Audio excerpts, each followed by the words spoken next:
有人在路上看到3个轮胎以某种神奇的方式套在电线杆里，就在社群上发问：这到底怎么进去的？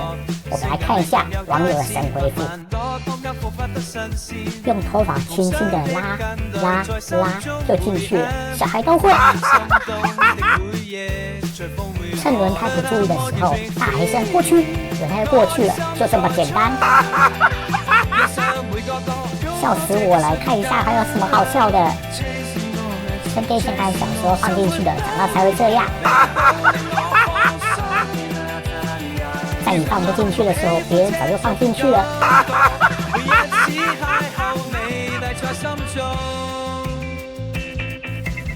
花了10分钟找不到一个正经回答。我怎么进去的，你先不要管，先想想怎么救我出来。